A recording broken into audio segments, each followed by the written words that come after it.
welcome back to Cocktails and Classics. I'm Dylan, and joining me as always is Ben. Hey guys. And we're back this week with a film that we did the original, years ago? It's been a Two, while, yeah. two over, maybe? More than 2 years? We're doing Mad Max Fury Road, the 2015 kind of like revitalization of the franchise. Now that this year we had Furiosa, um, who we were introduced to in this movie. We just had her sequel, prequel come out. And Ben had never seen Mad Max Fury Road. I haven't seen it since it came out, so it was really good to watch it again. I feel like that happens a lot. Is like a movie comes out, you watch it and you really enjoyed it, or whatever happens, you maybe didn't like it, and you just never watch it again, and then you come back to it and you're like, wow, that movie was really good, or wow, I didn't like that movie that much when it came out, but now I really have a new affinity for it. For me, that's like Spring Breakers. Hated Spring Breakers the first time I watched it, and then I watched it again. I was like, wow, I love this movie. It's so good. It was like such a weird flip flop, but um, yeah, for me, this is one that I really wanted to get back to. Um, so to kick things off and get everybody in the right mood, we're gonna go to this week's cocktail. Um, just did a little Googles, little search on the webs, um, and on Observer.com, I came across the Oscar-worthy cocktails inspired by this year's Best Picture nominees, by Sage Lorazzo, and they have a Mad Max Fury Road cocktail on there, and they were playing off of the mother's milk that happens in the movie, the milk from mothers that some of the characters drink, and so they used 2 ounces of Atlantico Private Cask rum, 1 ounce of milk, and 1 ounce of honey, and then they grated it with some nutmeg and allspice, and I didn't make it. I don't think Ben made it either this week. We were a little busy in life, but hey, you're getting a podcast episode, so don't be too picky.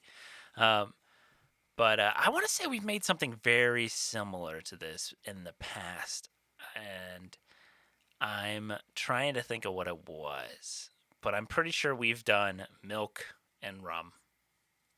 Oh, I think it was one of the eggnogs. Um, Oh, was I don't know if it was rum. I think it was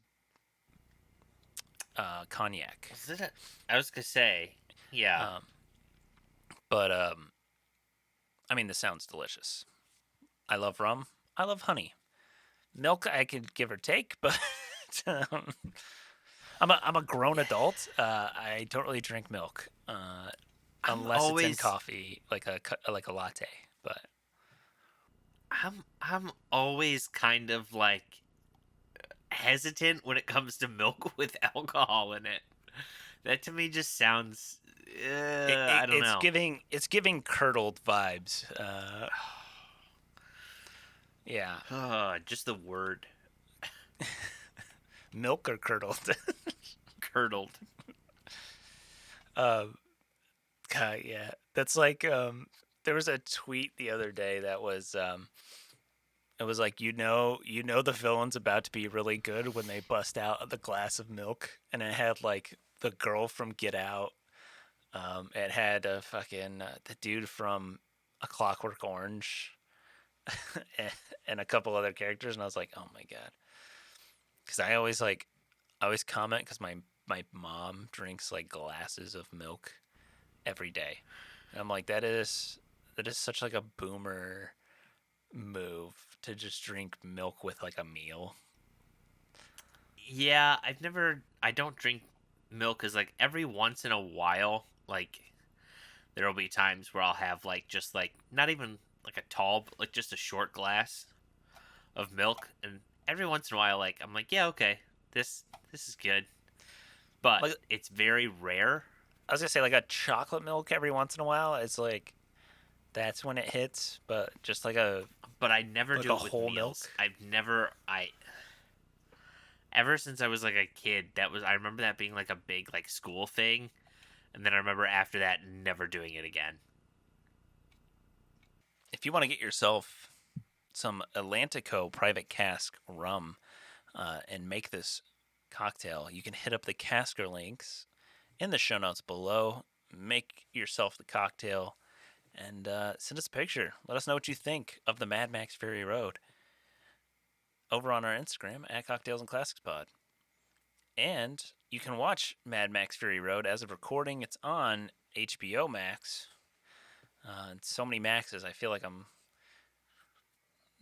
gonna go crazy. But Mad Max Fury Road is a 2015 action epic adventure, dystopian sci-fi film directed by George Miller, who also directed Happy Feet or Surfs Up, one of those two fucking movies. I think it was Happy Feet. But, You're talking just are we just throwing shit out that George Miller's directed? He was no, a producer on Happy Feet. no, he was a director on Happy Feet. He directed Happy Feet and Babe, Pig in the City. Ben, he went Mad Max, two children's films, and then now, oh, sorry, Happy Feet 1 and 2, and then came back to Mad Max. Yeah, he was also a producer. He was the director and producer on Happy Feet. That doesn't mean anything. What does a producer even do, Ben? It means he got a producer credit. I don't fucking know. No one knows what producers do. Everyone gets a producer credit. Producer role. Whatever. They give producer roles to actors now, Ben. Look, I don't know if they do anything. It's just the first thing that came up, IMDb wise, was it said he was a producer on it. I would love if they actually like explained what they did. I don't know. I've seen some interviews where they're like, after the first season of a show, like sometimes they'll give the actor like a producer role, and somebody was like, "So how's the show changed for you now that you're a producer on the show?" And they're like, "Well, it's a lot different. I'm very busy now, and this and that." And I'm like, "Yeah, but what do you do? Doing what for the show?" Yeah. Yeah, I think I heard.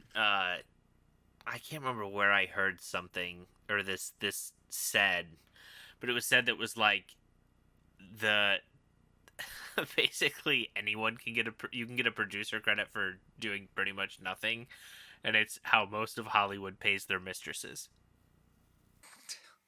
Jesus. Just give them a producer credit. Oh my gosh. They'll collect a paycheck on a show because producer. I mean, that's like, what do they do? No one knows. They're a producer. They do some things. I will say, as someone who's been on set, they do some work, but when it's I'm like sure some of them producer, do, but when there's like 40 producers listed, like come on.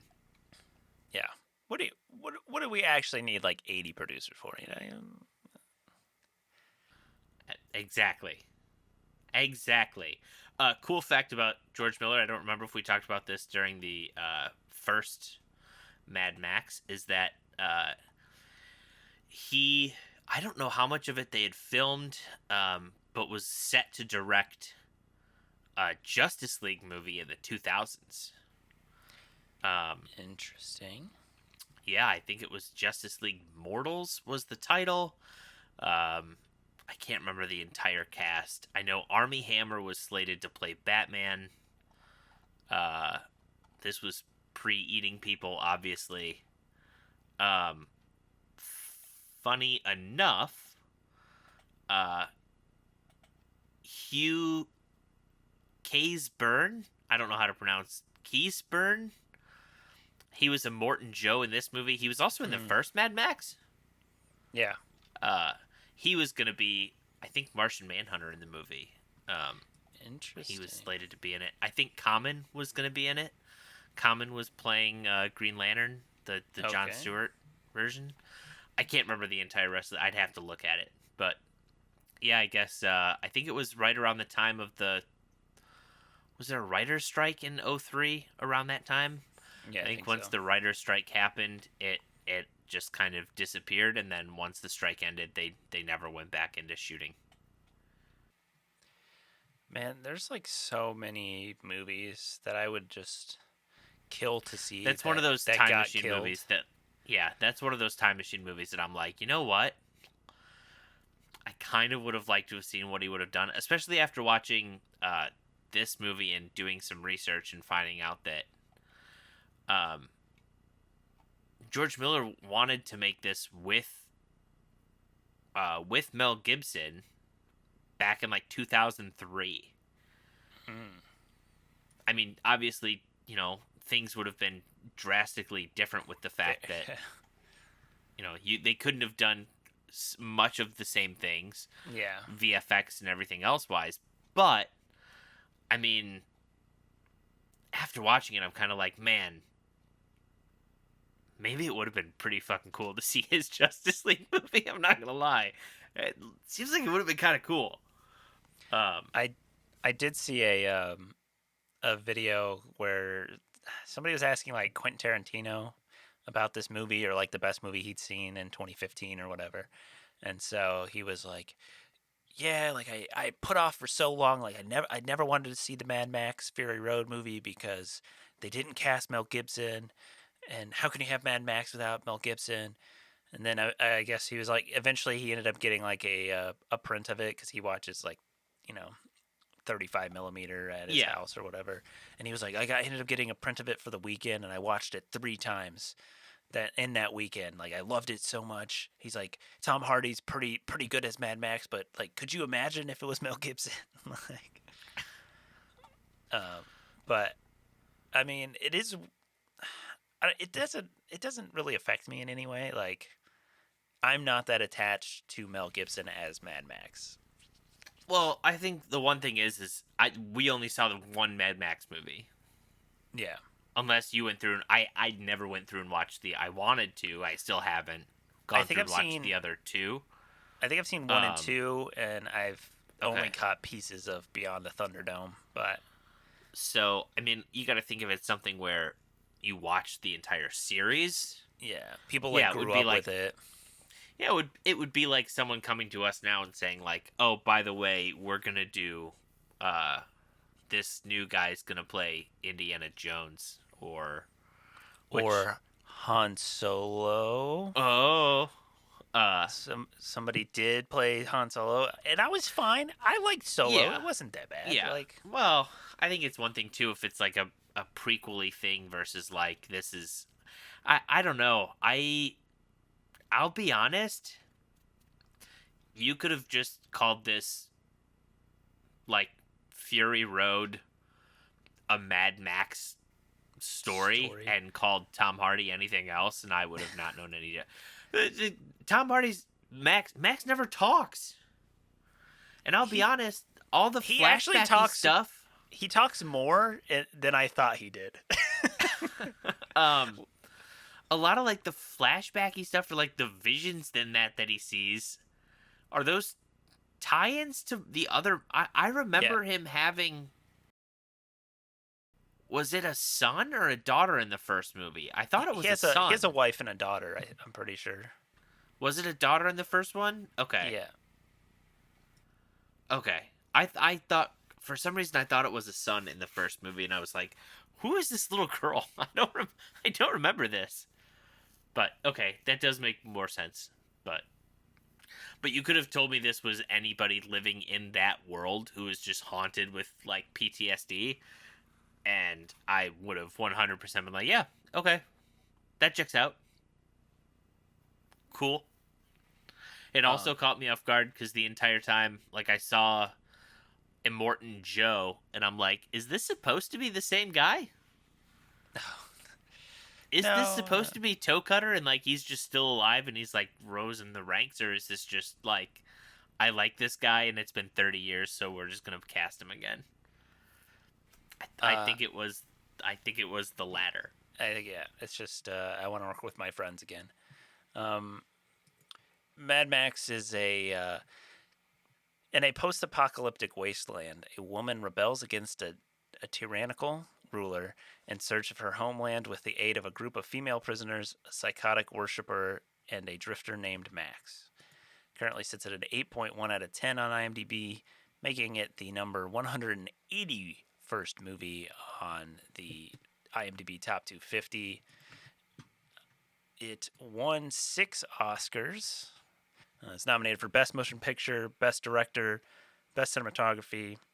It won Film Editing, Costume Design, Achievement in Makeup and Hairstyling, Sound Mixing, Sound Editing, was nominated for Visual Effects, and won Production Design.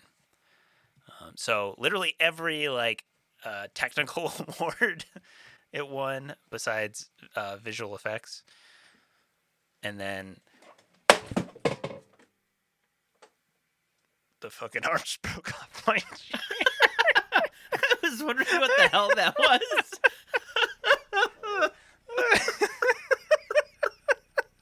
Jesus Christ. Okay, Dear God, man. I'm going to be a little more lopsided the rest of the episode. Oh, Jesus. We need an increase in viewership and listenership so we can get this man a fucking chair. Holy hell. Oh my God. Jesus Christ. I mean, at least it's my mouse hand, so I could have it up on the resting rather than on the arm, but holy shit. Oh. Oh God. This episode's off the rails already. Oh man. Mad Max Fury Road stars Tom Hardy as Max Rockatansky, Charlize Theron as Furiosa, Nicholas Holtz as Nux, Hugh Keysburn as Immortan Joe. Just some casual, I feel big names as the wives, like Zoe Kravitz, Rosie Cotton-Whitley. One caught me off guard. I was not expecting when I saw. I was like, Zoe Kravitz is in this. Yeah, Riley Koa. I think is that how you say her last name? I don't know. That's a good question. She's Keo. That's Priscilla's daughter? No. The other one. She's a Presley. Yes, she is one of Elvis's granddaughters. I'm trying to think if there's anybody else in there.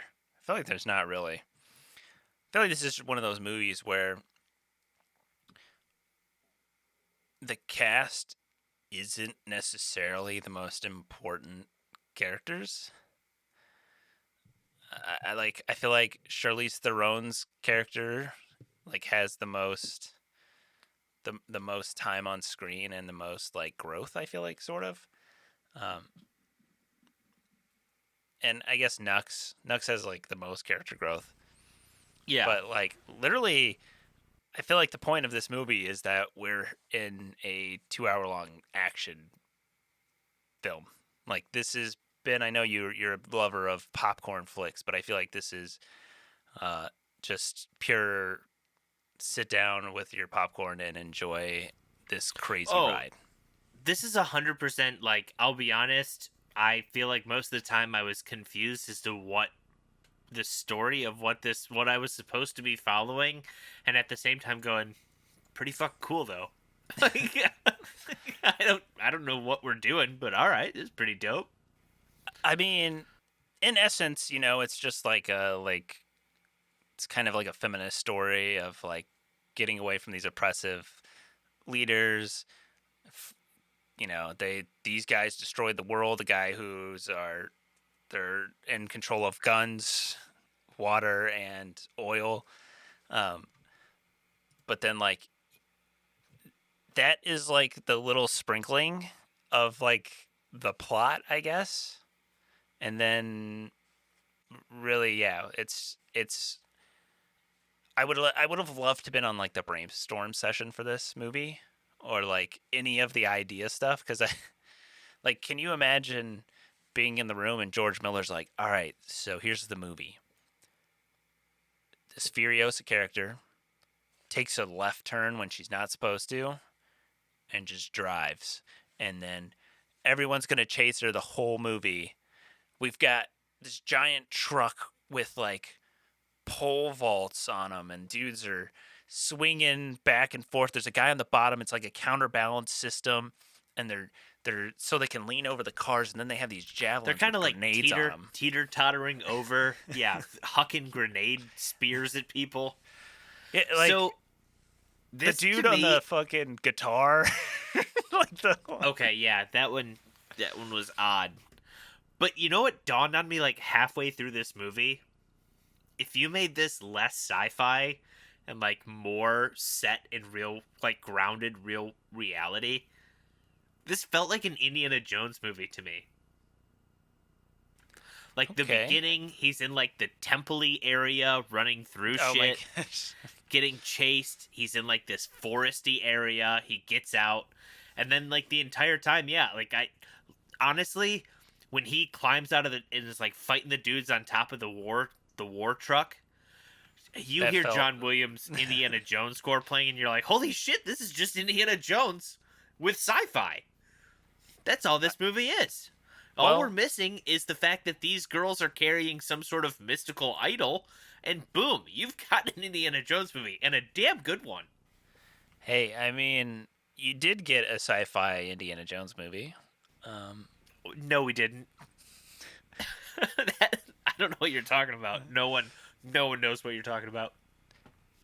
It you're looking back on it now, and you're like, holy shit, it did kind of feel like an Indiana Jones movie.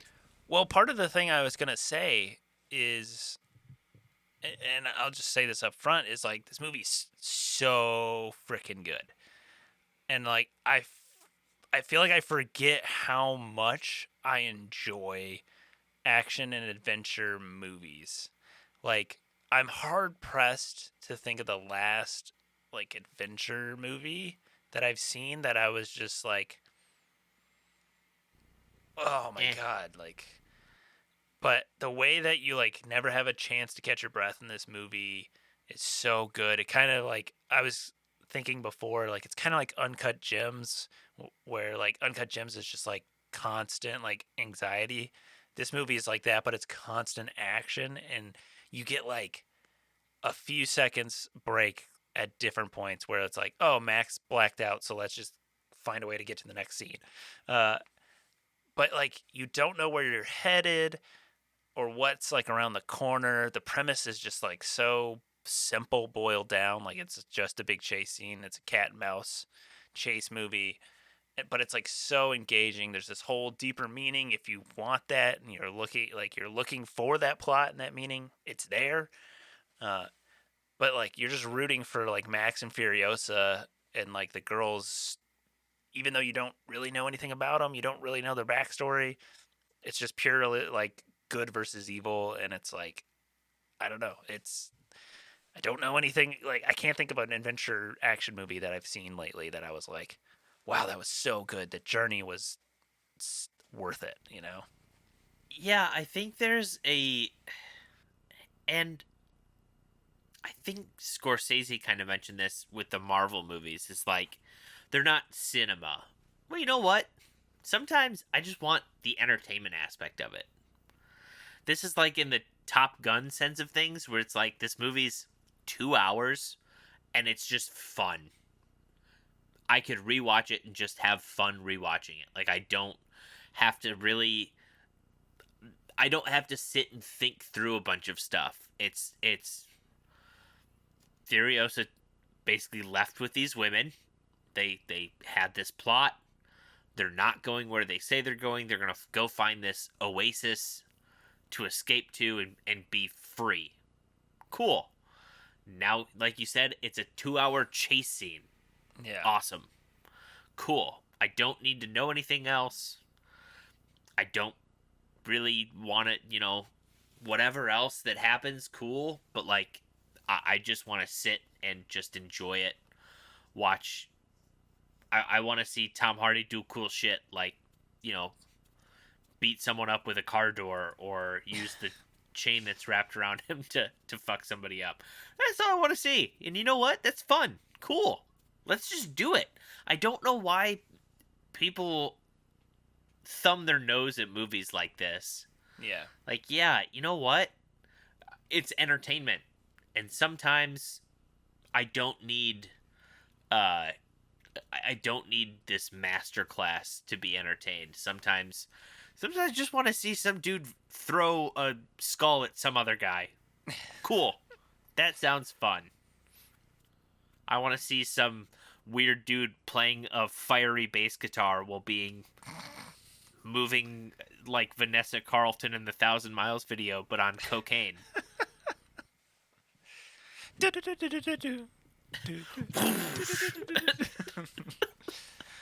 um, well, I'm looking at this list of like uh, epic adventure epics, I guess. Um, a lot of them are older. I have not seen the new Avatar movie, but they have that on here. But Everything Everywhere All at Once definitely gave me that Yeah. kind of like, this is a great, like, I don't know where it's going next. This, like, I'm here for the journey kind of movie feel. Um, they have like Inception and Interstellar. I don't know if I'd call those adventure epics, but the Lord of the No. Rings movies, Princess Bride, Star Wars. Eh. I don't know if it's I don't know if it's adventure though. Like I guess let's see. So according to IMDb, adventure epic is a subgenre that features grand scope, sweeping landscapes, heroic journeys, often historic or mythological elements. Epic adventure stories transport audiences to different worlds, eras, or fantastical realms, immersing them in narratives that encompass vast territories and significant challenges. Okay. Then yeah, I Yeah. guess I would put them in that. I wouldn't argue anything that you listed as being in that category. Yeah. Ben, what did you think on your first viewing of Mad Max Fury Road? Like, I feel like you went in blind. So what is what was that like for you once the movie started and you kind of So luckily, having known, at least in Mad Max, that like the water shortage thing being, I remember that being a thing. Um, but realistically, yeah, like I said, it felt like in an Indiana Jones type adventure movie where you're just like thrown in. The lead character's trying to escape this. I mean, he's getting tattooed by these guys. What his blood type is, what this, that, and he's like, okay. And then you see him escape, and he's about to hook onto these. You think he's about to get away, and gets captured. And you're like, okay, cool. Well, then from there we just cut to the people who have captured him. I don't really know what they're war boys. war boys, sure. Um, and they are in the Gasland or whatever is their No, territory. they're in the Citadel is what their thing is called. Oh, all right. I thought they said we come from the Gasland. No, they're headed to Gasland. I thought they were headed to the Greenland. No, no. They were headed to Gasland. Like that's where they're headed. The first, like when Furiosa turns off, they were headed to Gasland. Oh, okay. Gotcha. See, this shit's confusing, and it didn't matter. It literally didn't matter. It didn't matter. I still had fun. But you kind of get into it, and it's like, okay, you understand that, like, water's scarce, so they're just basically using women to have children so that they can farm their milk, which is kind of weird. And to be honest, I mean, I get it sets up the whole point of, like, why the women Yeah. are escaping, but also just seemed kind of weird if there was no reason for it. Like, in all honesty, like it just seemed kind of I feel like it's just to help set up that Immortan Joe is really bad. yeah. So we cut to them leaving. I'm like, okay, cool. And then they're off for the chase, and I'm like, I'll be honest. when it started going on, my first thought was, how the fuck does Max get dragged into this? Like, we just saw this dude captured. These people have already left. Where does he come into play here? Yeah. And to be honest, I feel like for the fact that the movie went quick, it did feel like it took a while for Max to kind of join up and like join the war truck Yeah. to get moving. Like, I'll be honest, it did feel like that took. There's a big chunk of the movie where Max is just, he's not really doing shit. Yeah. I mean, he's just a blood bag for like the first Yeah, 15, 20 minutes. yeah. I mean, that was the Uh, thing is like, I was just thinking like it is super quick up until like the first like title screen, like the part where he like jumps and like gets on the hook and then comes back. Like it's kind of like super quick up to that point. But then yeah, it's like somehow Max gets dragged into all of this after, and it's literally yeah, like he is just dragged into it. It's not like Also, the scene where, he finally, he's walking up with he's dragging Nux and he gets up there and he's talking. Well, actually, no, he doesn't talk to anyone. I feel like so much of the tension of this could have been avoided if he just explained himself within like 5 minutes. I feel like this could have been very much like just the enemy of my enemy is my friend type of thing. So like maybe you guys are good people, seeing as I just left the people who are trying to use me as a blood bank. But instead, he just tries to shoot everyone, and then no one trusts him. And it's like, this could have been easily avoided. Like, there's no reason if you didn't just act like a total douche for all of it. so Max is on the hood of the car at like 17 minutes. I said I thought it was a good. It feels like a good chunk. Well, so one of my questions for you, Ben, that I kind of was thinking about as I was watching the movie, but what was the most memorable scene or like part of the movie for you? Because for me, when I think back to the first time I saw this movie when it came out, there are a few things where it's like, oh yeah, this is something that is like stuck. This is something that like when I watching back, I was like, oh, that scene, this scene. I think to me, it's got to be Max fighting the guys on the teeter totter things, where like they're dropping onto the truck, and like he's kind of fighting them off as they're going. I thought that was probably the one that when I think about this movie is the thing I will think about. But I will say I thought one of the other cool and also kind of fucked up things that happens in this movie is when Furiosa takes this like the scope rifle Mm-hmm. and shoots through like the searchlight, Yeah. and the other guy's like, hold the torch up. It is up. No, put it like right in front of my eyes. It is. And that's when he kind of dawns on him that he's Is blind. blind. Like, Yeah. oh shit. Yeah, this dude kind of fucked up. Um. So the ones that I wrote down, like watching it again, and that I was like, oh yeah, the witness me where they like sprays the like chrome stuff, the like I live, I die, I live again, that whole thing. I feel like when this movie came out, that was like a big like thing from it. Yeah, I do Um, remember that being a huge meme thing of like, I'm ready to go to Valhalla. I live, I die, I live again. um, the the guitar guy, I feel like is something from this movie that just has stuck from it. I do have a related to that.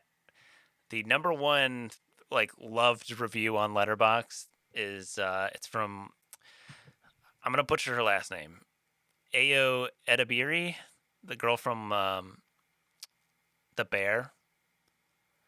Okay.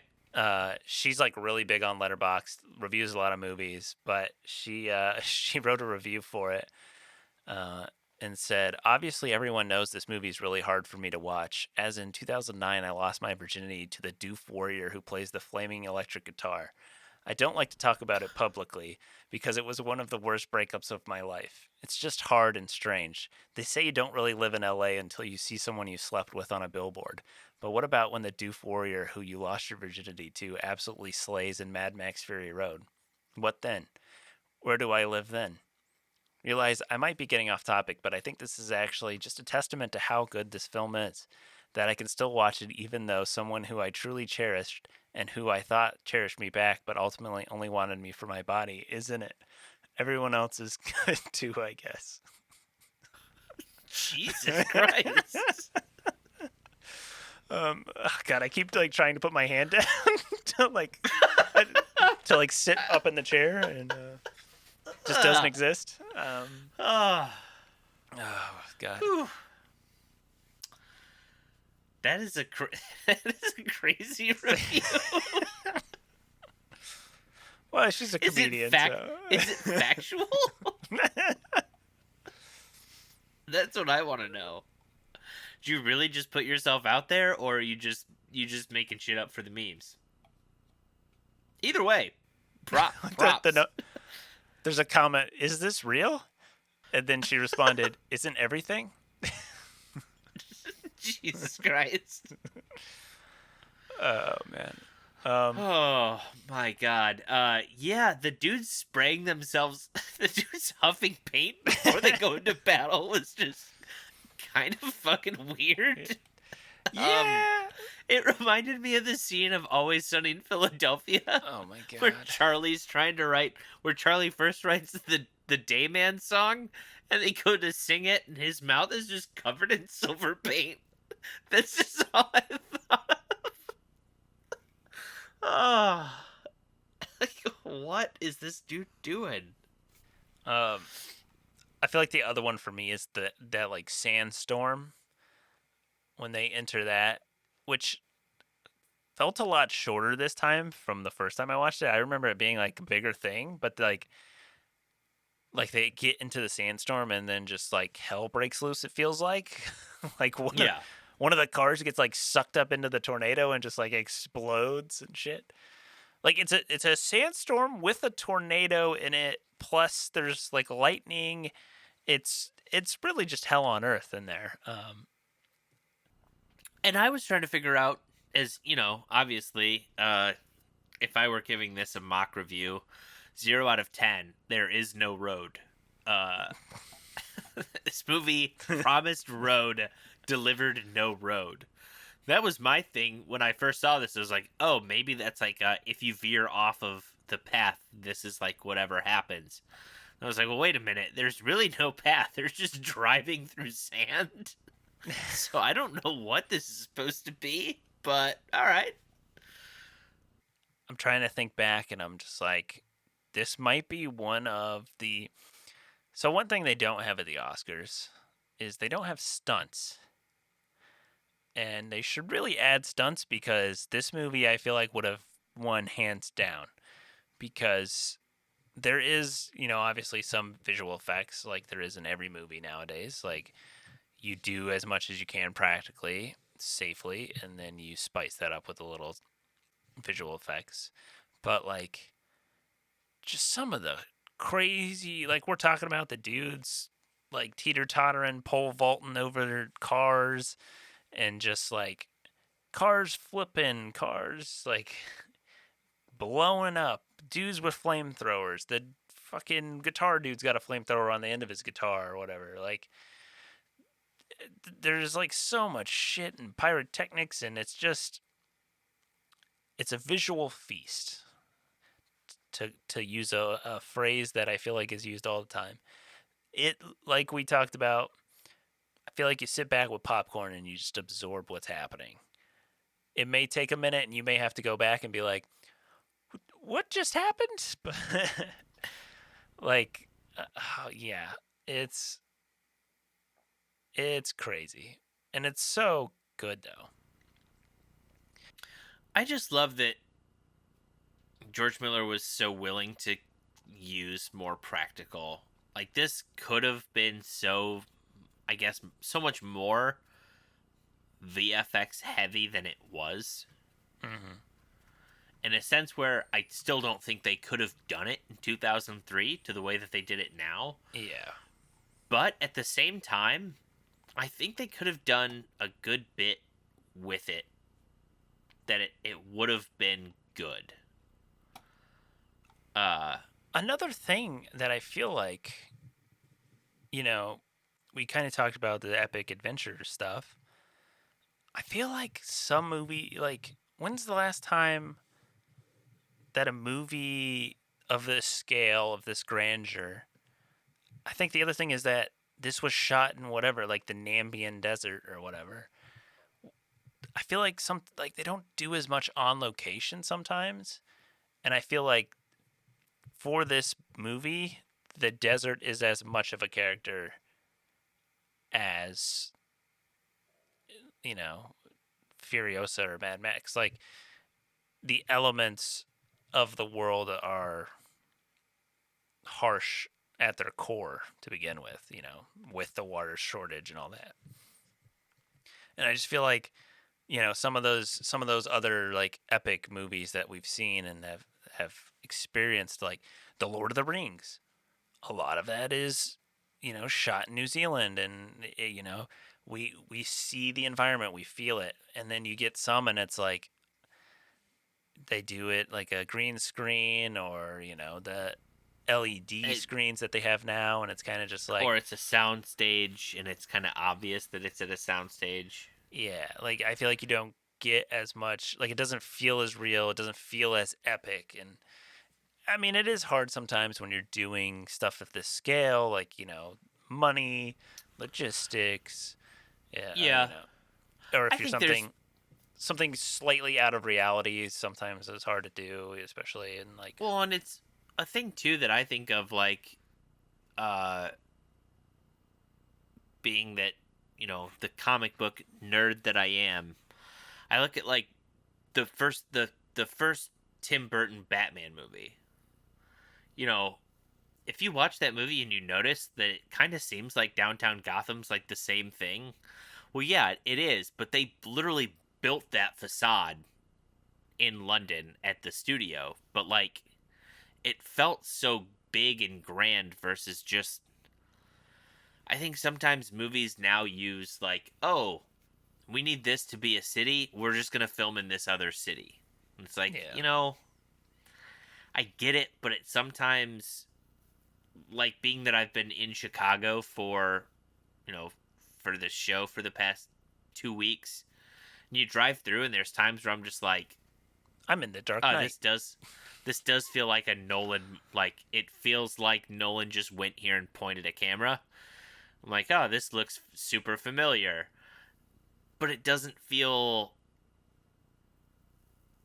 I guess, like it doesn't feel like special. It doesn't feel like a place in like a setting. It just feels like you're somewhere. Yeah, Um, and in a movie that's like fantastical like this, I feel like you need that. You need it to feel real, and you need it to feel like it's somewhere fantastical as opposed to just like this is a place I could drive down the road and I could take a cross country trip and end up driving along and being like, oh hey, that looks super familiar. Like, oh yeah, they just kind of went out a little bit into the desert, but like no, they went out far the fuck out of the way to do this. Um, and I just thought it was such a cool, you talk about that too, and the things going on out there. I was reading through some of the stuff on IMDb, and Tom Hardy came out and said that he apologized to George Miller because I guess not that the two of them didn't get along, but I guess Tom Hardy was just kind of very combative during the filming. Uh, he's like, I was getting so frustrated. I'm like, there's no way George could have explained what he could see in the sand when we were out there. He's like, just because of the diligence required to make everything safe and simple, what I saw was just a barrage of things that of complexities simplified to this for this fairly linear story. I didn't know until I saw it. My first reaction was, "Oh my god, I owe George an apology for being so myopic." Charlize Theron mentioned she had no idea what she was filming, to the point where she asked George Miller what the hell he was doing, and in the end, the film greatly exceeded her expectations. So, like, the fact that like the people making the movie were like, "What the fuck? What is going on?" as they're doing it, and then watched the movie and went, "Holy shit, this is insane." Yeah, I I do feel like you could kind of get that feeling, um, just watching this movie and being like, uh, I couldn't imagine making this movie, especially because like if you think about, I'm sure like a lot of the stunt work they had a ton of cameras or a ton of crash cams, that sort of stuff, so you could do all the angles and like do the stunts. I'm also like, I feel like there was probably a lot of stuff where you're just like, all right, we're doing this scene and there's, a couple lines in this scene, and then there's a couple, a lot of it, like Tom Hardy doesn't speak for a lot of it. Like, I'm sure that was 52 weird. lines. He says more than two In lines. 52. Oh, 52. Yeah, yeah, that's about right. Including the voiceover, 52 lines. Okay. Yeah, I was thinking like from what I remember going back, and I was like, Tom Hardy only has like 5 lines in this entire movie.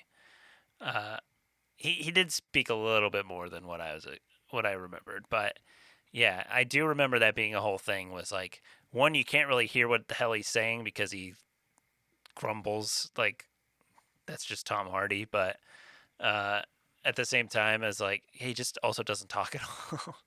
Yeah, I think that was one of the most shocking things to me was just knowing that at the end being like, this dude didn't talk like the entire, and it would have helped. It could have saved so much time for him to just be like, "I'm Max.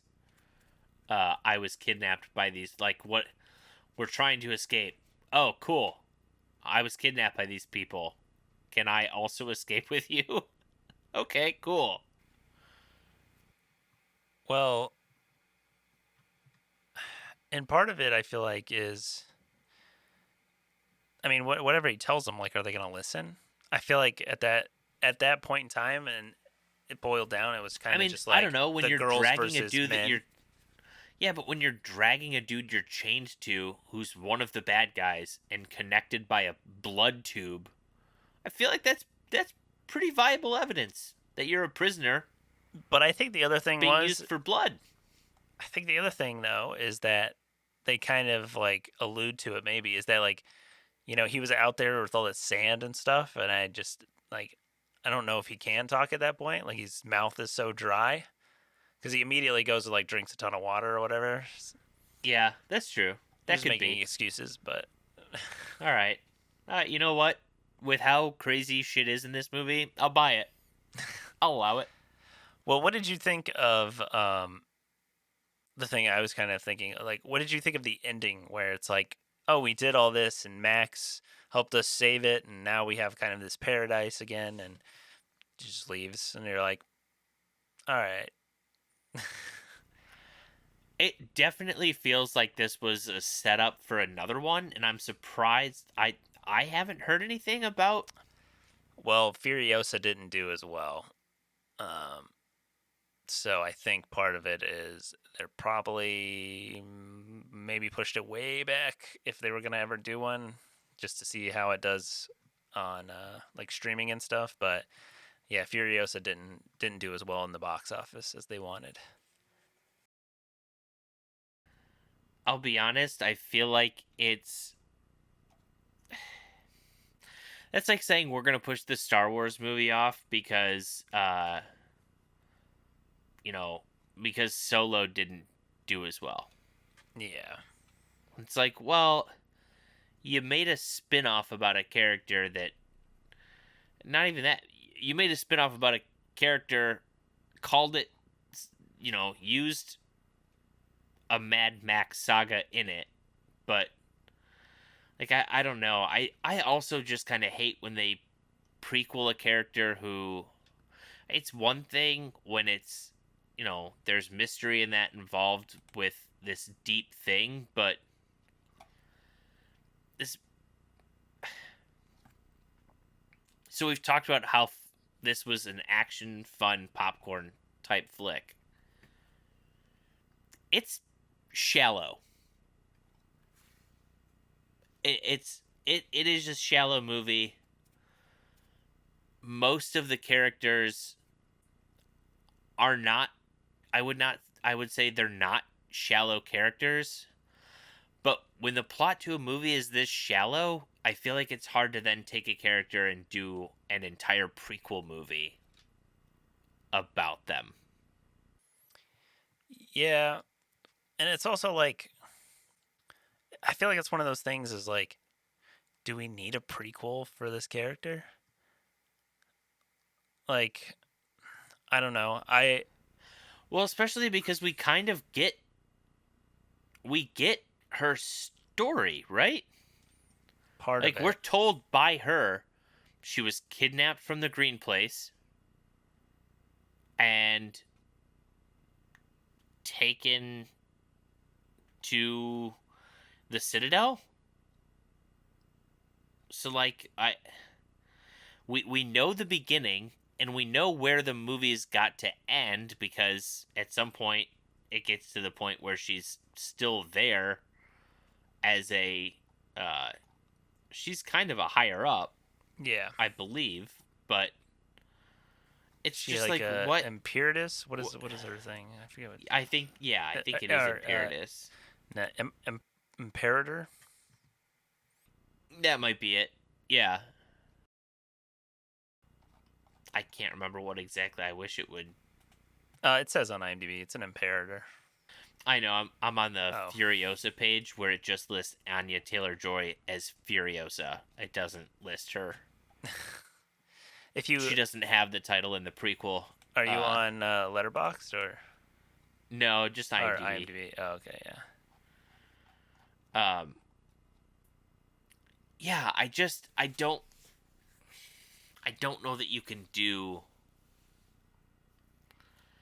a spin-off in that way. I know, as I literally said, you could have called the main character not Mad Max and it still would have been similar, but to take a character who you kind of know what their story is in the end and then try to do a whole movie about it, just,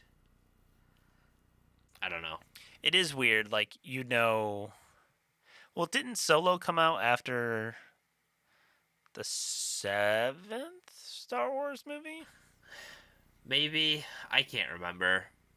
Because like But we even then, know, even Solo's kind of a different, because there is so much of a mystery of what he did yeah. before the first Star Wars movie. I mean, I'll say like, I mean, I don't know. I haven't seen Furiosa yet. I'm very excited. I cannot wait. I wanted to rewatch Fury Road first, so I'm hyped for Furiosa. Um, but when I watched Solo, I just eyes rolled to the back of my head as hard as possible when we had to watch the was it the Kessel Run or whatever. I'm like, I don't need this. You don't need to explain the meme, this big quote like he did the Kessel Run in 12 parsecs or whatever. Like I don't need that explained. I don't need to see it. I don't leave it as it is. Like that was like when you have your fan service and it's like, "Hey, see this fan service?" Like shove it in your face Well, and like, yeah, and it's one thing if you're just like, or, he's doing something through the movie, and then at the end of, you know what I mean? Like, I haven't seen Solo, I'll be "Oh, honest. well, I spoiled it for you. You know what the Kessel Run is." And I, but, it would be one thing if, like, he's doing something and then at the end they're like, holy shit, he just did that in 12 parsecs. There it is. There's the nugget. But when you make it a full thing that is shoved in your face, and, we have to talk about the Kessel Run. We're going to talk about it for 20 minutes. Then we're going to show it for a half hour. And then, oh my God, we did it. Here it is. This is the thing. It's like, yeah, we don't. No one needs that. So I agree 100% with what you're saying on that regard. Like, there's no. Sometimes the fan service is a bit too much. Yeah. I mean, the other one I haven't seen is Deadpool and Wolverine. I I feel like that's probably got some fan service in it since I've seen all the memes about oh, this person's in it and this person's in it and like Yeah, I've seen all the spoilers at this point, so I don't I really. haven't. All I know is I know the girl from Logan is in it, and I know that Gambit's in it. Since we never got the Gambit movie, but that's as much as I know. I'm also hesitantly excited to see that one. I don't know if it's gonna age humor wise enough for me to enjoy it, but you know, I don't know. I feel like Deadpool's one of those things where you're like, oh, this is really funny when I was like in college, and then now that it's been what probably 10, 11 years since the first one came out. I don't know when the first one came out. Was it 2009 or something? 12? When did that come out? No, it was. I want to say 14 or 15. Yeah, so it is like 10 years since that came out. 16. Oh shit. Okay, 8 years. I feel like my sense of humor has definitely changed in 8 years, but Yeah, I it's something that I'd like to see, but I'm I'll not be I'm on. not And dying again, to see it. I'm not gonna pay again, to see it. you're talking to a guy with a Justice League calendar on the wall, my wall prints, my action figures, and bookshelf full of graphic novels and comic books. I am burned out by how much is coming through that I am at this point now I'm almost kind of selective about whether what superhero content I take in at this point. I'll be honest, Well, and at a I'm certain I'm point, looking forward to the Penguin just because I loved Matt Reeves' The Batman. I'm looking forward to the Superman movie next year because from what I've seen, the pictures in that, and what I've heard, it sounds like it's getting really good reviews from you're not people excited for have Joker seen it. Falado or whatever the hell it is. I The didn't reviews care are for the so bad. first. I didn't care for the first. I'll say it. Didn't care for the first Joker movie. I'm sorry. If I want to see the joke, I want to see the Joker. I don't want to see uh, Taxi Driver with white face paint. I It don't want to is. see Edge. I don't want to see Edge Lord, who somehow is also viewed as a good guy because he does fucked up shit. Like, no, I don't. I don't need a whole movie revolving around the Joker. What I don't understand in the ads for the sequel, it's always like, you can do anything. You're the Joker. I'm like, the the Joker's a bad guy. What are we doing here? Like, the Joker is a villain. I know at the end of the first movie, he like does the thing where he like gets out of jail or whatever, and there's like all the riots in the street because of him. But like, he is a bad guy. Like, where's my Yeah, Batman to kick his ass? I just didn't didn't do anything for me.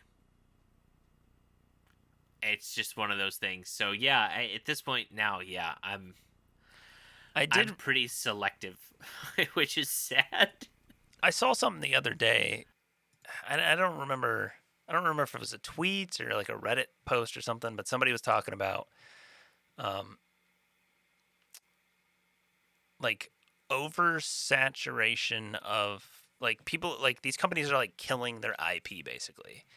Like, you had Star Wars, which is like one of the most beloved IPs. Like the first three movies were like everyone's favorite childhood movie. Like they loved that. Then we got the prequels, they're fine. Like, I know some people hated them, and they, looking back, they're not the best. But like, I feel like you still think of that like saga, those 6 movies, as like, wow, this is Star Wars. And then we've slowly gotten more, and then now we need a Rogue One story, which is another prequel, which I don't need. I know what happens. They get the plans to the Death Star. We get Solo. Now we have TV shows for everybody. Like,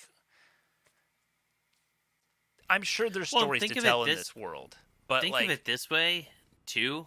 Think about like, which is it's hard to think about for us because what Phantom Menace came out when we were 5 or 6.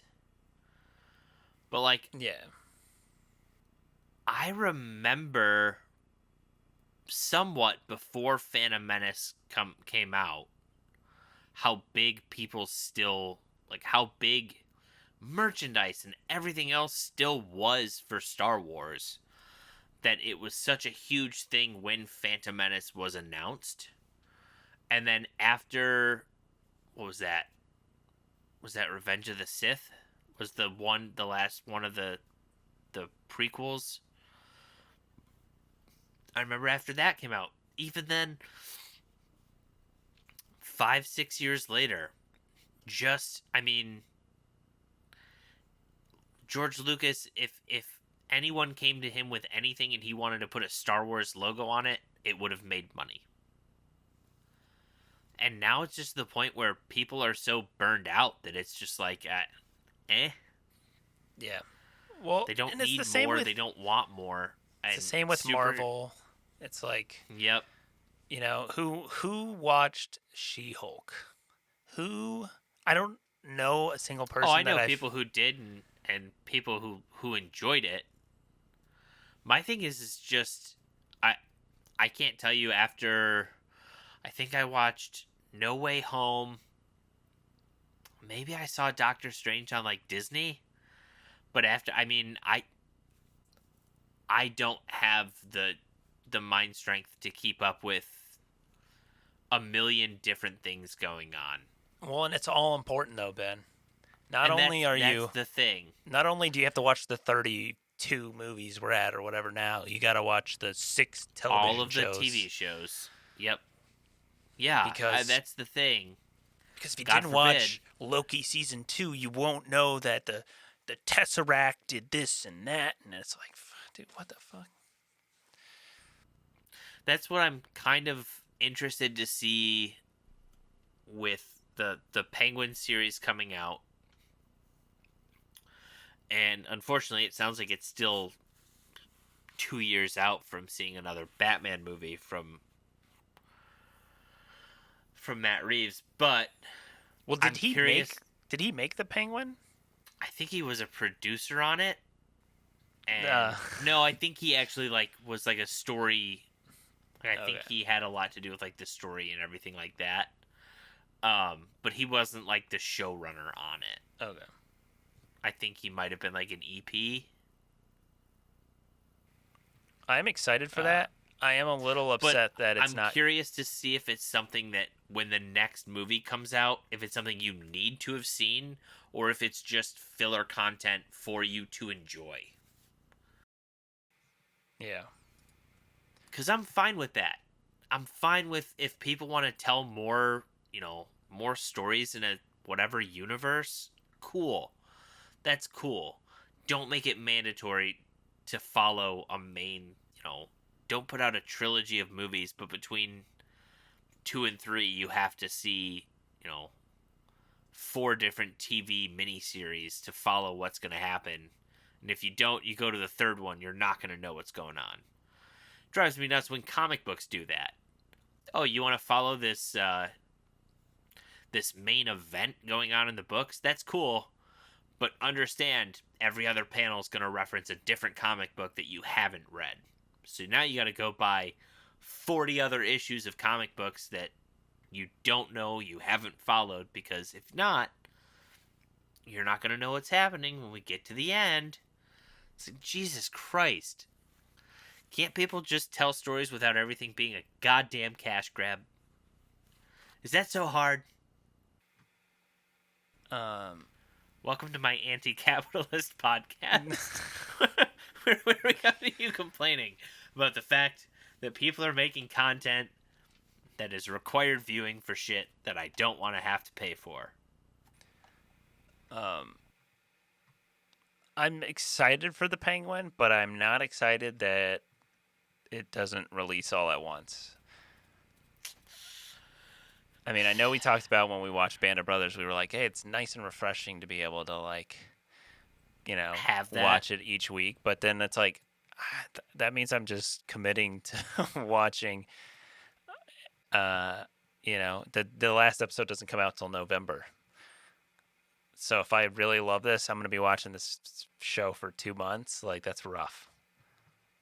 I just want the best of Yeah, both worlds. I want to be able, because I'm not a binger. I don't have 8+ hours of time on my hands. I just want the ability of, oh, I'm enjoying this show. I can watch episodes as I want. Like it's less to me about like the fact that I need it all at the same time. It's more like, oh, I really liked episode 1. I'll watch episode 2 like 3 days later because I have free time now, or the baby's asleep. I can get another episode in. It's less like the binging. It's more the like, oh great, now I got to tune in every what is the every Sunday. I got to tune in every Sunday to watch the Penguin. yeah, and hope it doesn't get spoiled between now and then. Yeah. Well, yeah, especially if you can't get to the episode and people are talking about it. Oh, yeah, you're screwed. Yep. Don't go on All social right. media. Yeah. So Mad Max Fury Road is a film. No, I'm just scrolling through. This was kind of a cool little trivia fun fact. Um, the stunt doubles for Charlize Theron and Tom Hardy uh, met and are actually got married in March of 2013. So they met and got married. They met during the filming of this movie. Um, Riley Keough also met her spouse, another stunt person on the film. Damn. Mad Max making families out here. Yeah, yeah. I guess Mad Max is just Cupid. It's just post-apocalyptic Cupid. Also, I do love I'm sure you're witnessing this if you're on IMDb. I love that every fucking character in these movies has a name, but is never spoken, never said. There's no way you would know unless you watch the credits or you go to IMDb. Like the Like, Doof Warrior. yeah, or like like we get Rictus, we get Immortan Joe, we get Max Furiosa, I, like the splendid Angerid. Is that ever said? I feel like maybe once. Capable, I, maybe in passing. yeah, I'll be honest. The five wives, I couldn't tell you their names. The keeper of the seeds, like half It just half sounds like these. they didn't have a name for the old woman who had seeds, and so they just decided to call her that. Oh, dude, half of them are like, a They're ripsaw just driver, descriptions. milking They're mother. just Yeah, yeah. descriptions of they're descriptions of people that they're claiming are names. However, I do think it's funny that George Miller has written a backstory for the Doof Warrior. Where's that prequel? Let's get the Doof Warrior Oh my prequel. god. Doof Warrior, a Mad Max saga. Could you imagine? I want to see that movie. Actually, I don't want to see it. I just want to read the description of it. Give me that plot outline. I did read. Oh my god! Apparently, there was 470 hours of footage to edit. Oh my god. Um, I don't know. I would be interested. Um, I was reading a review in somebody said that like this is a Furiosa is very different from Mad Max Fury Road as far as like it's not just pure action movie or whatever, which may be one of the things that kind of like spurred people away from it after watching this. But um, they were said that there is more use of VFX in Furiosa than this. So like that was one of the things that they like noticed while watching it was like, oh, this is a lot more computer generated, which is probably to help save some of the money, help it makes the production faster. I feel like, but Yeah. and it's not a bad thing. Uh, I mean, as long as the CGI holds up, that's honestly all that really matters. Because we've kind of talked about it in some of the older stuff that we've watched, and even Band of Brothers, where it's like the CGI is fine. It holds up. That's the important thing. Is you don't want something to like, oh, this came out like 4 years ago and it's already starting to look a little dated and aged. yeah. Yeah, which again is part of the conversation I know we've had several times about why practical effects I think just work so much better. But Yeah. all right, I did see this interesting thing. Steven Soderbergh said, "I couldn't direct 30 seconds of this. I'd put a gun in my mouth." I don't understand how George does that. I really don't. And it's my job to understand it. I don't understand two things. One, I don't understand how they're not still shooting that movie. And two, I don't understand how hundreds of people aren't dead. God damn it! I keep Oh, doing it. okay. Hold on. This is like when you get a limb amputated and Phantom. You've got yeah, Phantom arm, Phantom chair arm. The girl who Max sees in his visions is not his daughter. Oh. It is in fact Glory the Child, who can be seen in the comic series. So did we just spend like 20 minutes shitting on uh, franchises that make you I guess so, watch and but read? well, this is the thing.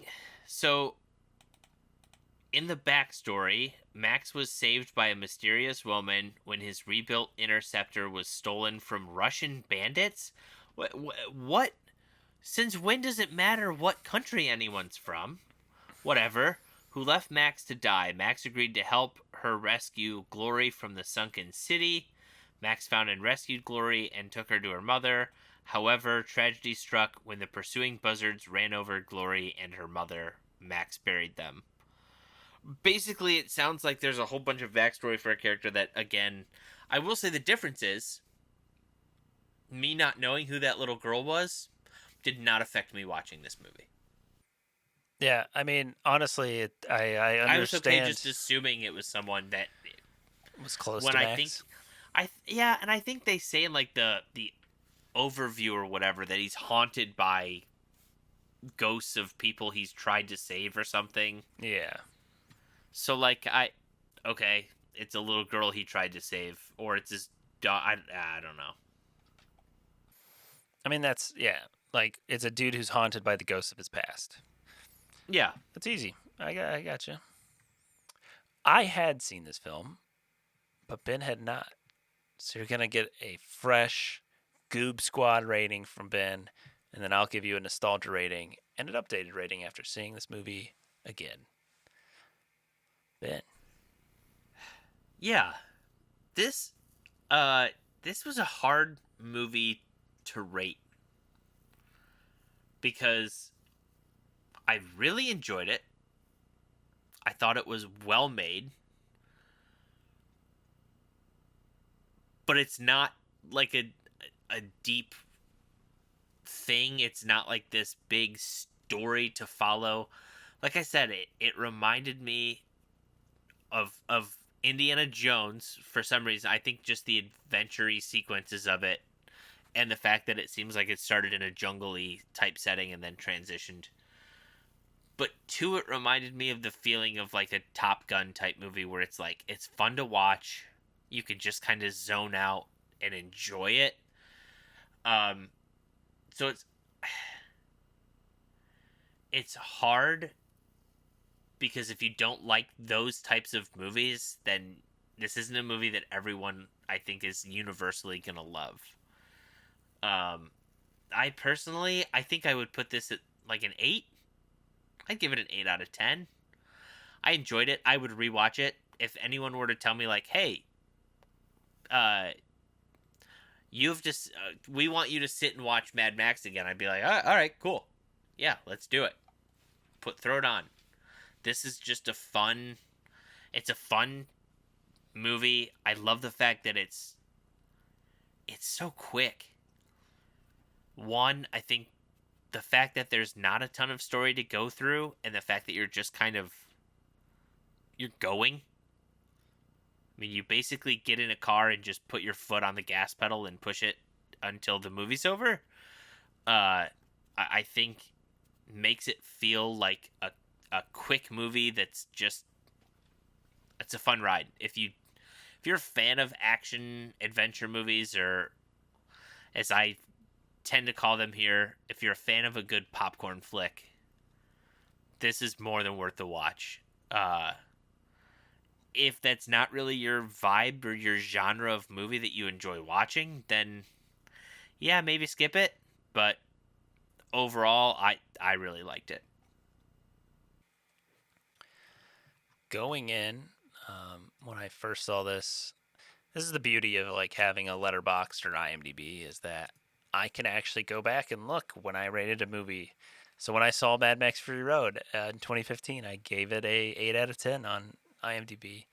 Um, but honestly, rewatching it, I'm I'm gonna bump it up to a 10 out of 10, Ben. I Wow. fucking love this movie.